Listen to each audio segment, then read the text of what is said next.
नागार्जुन की कविता अकाल और उसके बाद। ठीक है, यह कविता नागार्जुन ने 1952 में लिखी थी और आप सब जानते हैं कि नागार्जुन प्रगतिशील काव्यधारा के एक बहुत स्तंभ कवि हैं और उनकी कविताओं में जो विविधताओं का जो संसार है वह बार बार उठता है।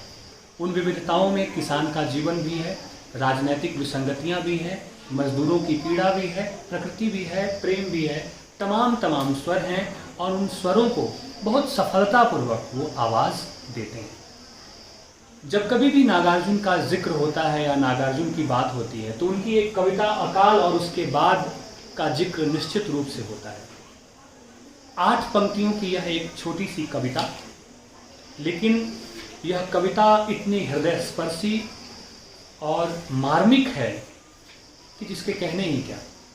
मात्र 8 पंक्तियों में अकाल और उसके बाद के समय का जो जीवंत चित्रण नागार्जुन ने प्रस्तुत किया है वह कवि की कुशलता और उसकी श्रेष्ठता का प्रमाण है। आप सब जानते हैं कि अकाल क्या है, भूखमरी। ठीक है, तो कविता के शीर्षक से ही स्पष्ट है। अकाल कहते हैं भूखमरी को, अशुभ समय भी कहते हैं अकाल को। अकाल और उसके बाद, यानी कि अकाल के समय की परिस्थिति और उसके बाद की परिस्थिति का चित्रण कवि ने इस कविता में किया है। ठीक है, इस कविता में एक बात बहुत दिलचस्प है कि अकाल सीधे सीधे कहीं नहीं आया है। कवि ने परिस्थितियों और घटनाओं के माध्यम से ही अकाल और उसके बाद की परिस्थितियों का बहुत जीवंत चित्रण प्रस्तुत किया है। ठीक है, अब हम कविता पढ़ेंगे और कविता के साथ साथ इसके अर्थ पे भी बातचीत करते जाएंगे। ठीक है, कई दिनों तक चूल्हा रोया, चक्की रही उदास, कई दिनों तक कानी कुतिया सोई उनके पास, सोई उनके पास। कई दिनों तक चूल्हा रोया, घर में अनाज नहीं है तो चूल्हा जलेगा नहीं। चक्की रही उदास, चक्की का काम क्या है? पीसना, अनाज को पीसना।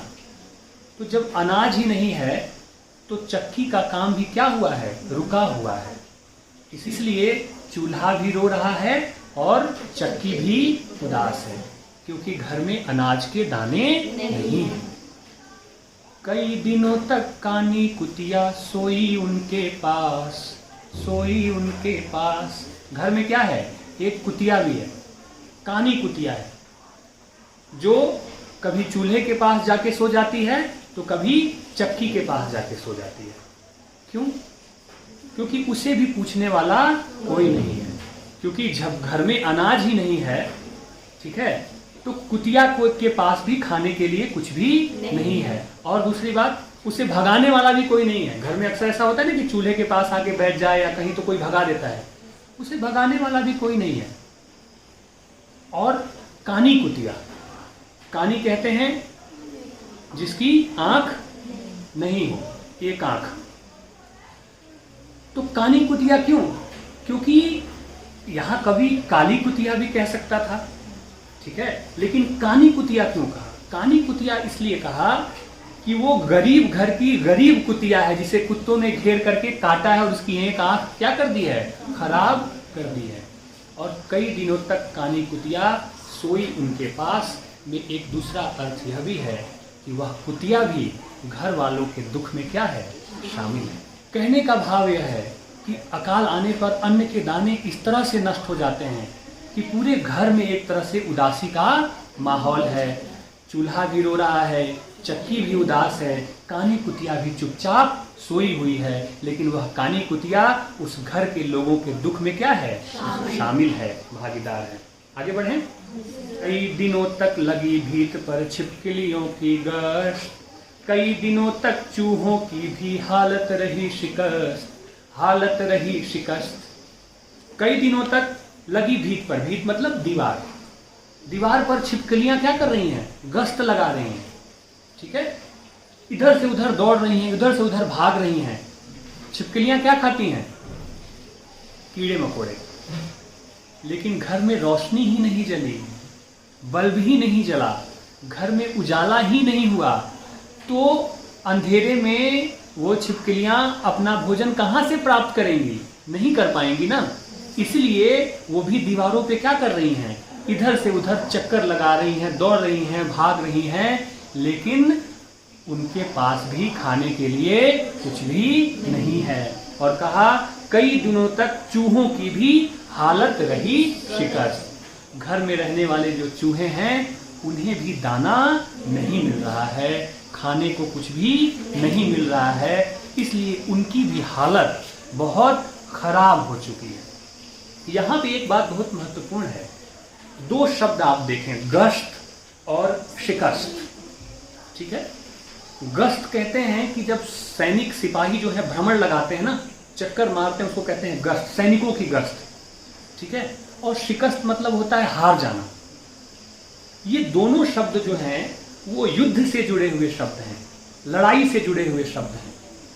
कवि ने बहुत कुशलता पूर्वक इन शब्दों का प्रयोग करके प्रकारांतर से यह भी बताने की कोशिश की है कि यहां भी एक लड़ाई हो रही है, यहां भी एक संघर्ष हो रहा है, और वह संघर्ष है भूख मिटाने के लिए अन्न पाने का संघर्ष। ठीक है, भूख के साथ संघर्ष। और देखें आप एक बड़ी महत्वपूर्ण बात, इन चार पंक्तियों में कहीं भी मनुष्य सीधे सीधे नहीं आया है, आप देख रहे हैं ना। लेकिन कवि यह स्पष्ट कर दे रहा है कि अकाल आ चुका है। आई बात समझ में? यानी कि अन्न नहीं है तो मनुष्य का अस्तित्व भी नहीं है, अनाज नहीं तो मनुष्य का जीवन भी नहीं। इसलिए ये गश्त और शिकस्त जैसे जो शब्द हैं, ये प्रकारांतर से ये प्रतिपादित कर रहे हैं कि अकाल की परिस्थितियों में मनुष्य अपनी भूख से संघर्ष कर रहा होता है, अनाज पाने के लिए संघर्ष कर रहा होता है। दूसरी महत्वपूर्ण बात, कवि यह भी कहना चाहता है कि प्राकृतिक आपदाएं सिर्फ मनुष्यों के लिए नहीं आती हैं। जब प्राकृतिक आपदाएं आती हैं तो मनुष्य के साथ रहने वाले जो जीव जंतु हैं, जो पशु पक्षी हैं, उनके लिए भी वो प्राकृतिक आपदाएं आती हैं।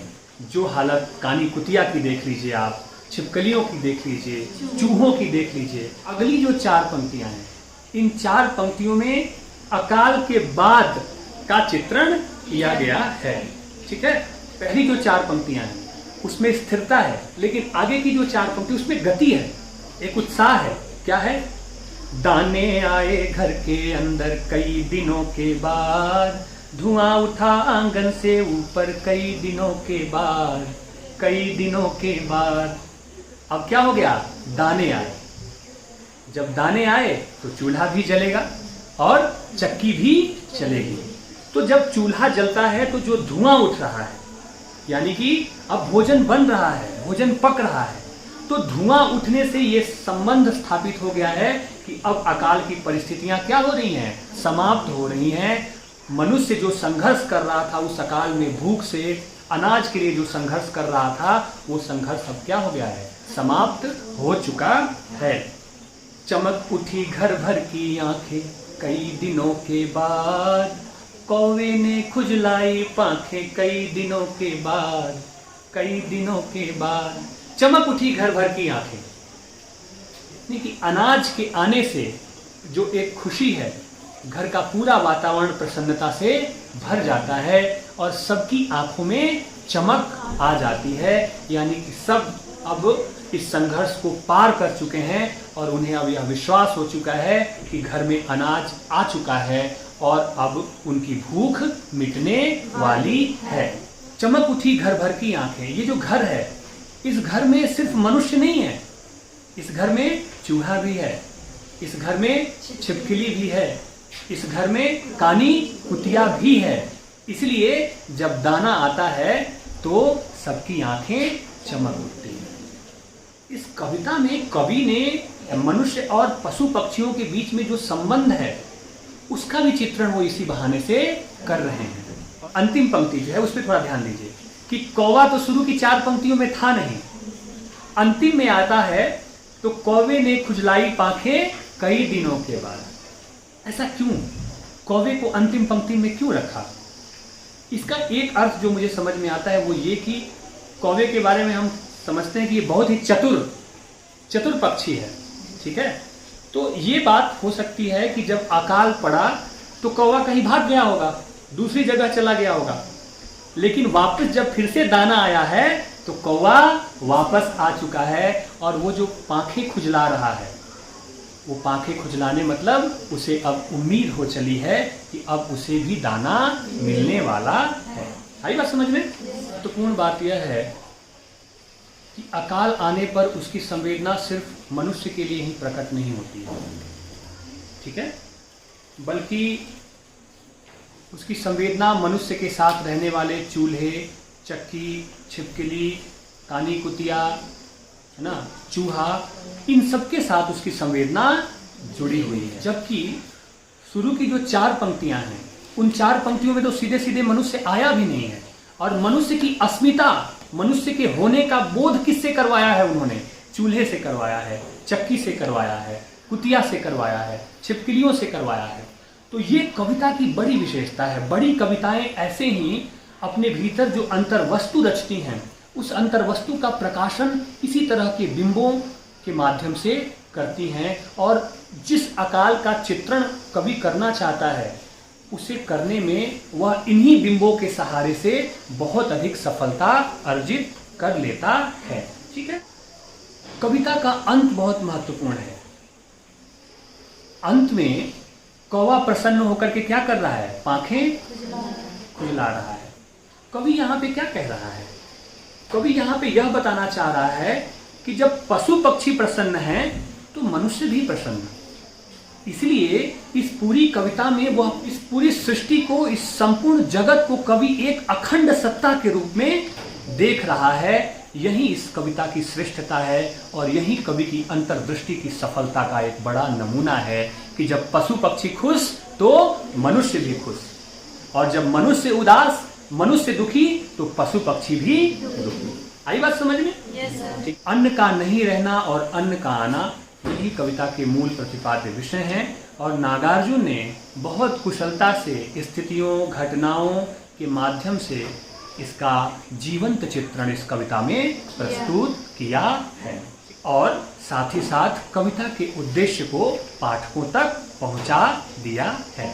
जहां तक कविता के शिल्प का प्रश्न है, इस लिहाज से भी यह कविता बहुत बेजोड़ है, क्योंकि इसमें जिन शब्दों का प्रयोग किया गया है वो हमारी रोजमर्रा की जिंदगी में आने वाले शब्द हैं। साधारण शब्दों में गहरी बात कवि कहने में सफल हो सका है। दूसरी बात कि इस कविता में जितने भी विवरण हैं, वो विवरण एक भी ऐसा विवरण नहीं है जिससे हम अपरिचित हैं। हम सभी उन विवरणों से परिचित हैं। तो उन परिचित विवरणों को काव्य में कितनी कुशलता से संगोपित कर पाठकों के सामने प्रस्तुत किया है, यह नागार्जुन की काव्य कला की श्रेष्ठता का नमूना प्रस्तुत करता है। ठीक है। तीसरी बात कि नागार्जुन साधारण लोगों के जीवन के बारे में लिख रहे हैं, ठीक है, और साधारण शब्दों में लिख रहे हैं। साधारण लोगों की स्थितियों का वर्णन साधारण शब्दों में वो कर रहे हैं और उन्हीं साधारण लोगों के जीवन से जुड़े प्रसंगों को उठाकर कविता में जगह देते हैं। और कविता की एक और बड़ी विशेषता है शिल्प की कि दृश्य बिंब है इस कविता में। कविता ठोस दृश्य बिंबों द्वारा अकाल के समय और अकाल के बाद की परिस्थितियों का चित्र हमारे सामने खींचने में कामयाब हो जाती है। तो कुल मिलाकर कहें कि अंतर्दृष्टि, कथ्य, भाव, संवेदना और शिल्प या भाषा दोनों ही स्तरों पर यह कविता एक महत्वपूर्ण और बेजोड़ कविता है, जिससे हमें नागार्जुन की न सिर्फ श्रेष्ठ संवेदना का पता चलता है, बल्कि उनके काव्य शिल्प और काव्य कौशल का भी पता चलता है। किसी को कोई कठिनाई तो नहीं है इन 8 पंक्तियों में? ठीक है।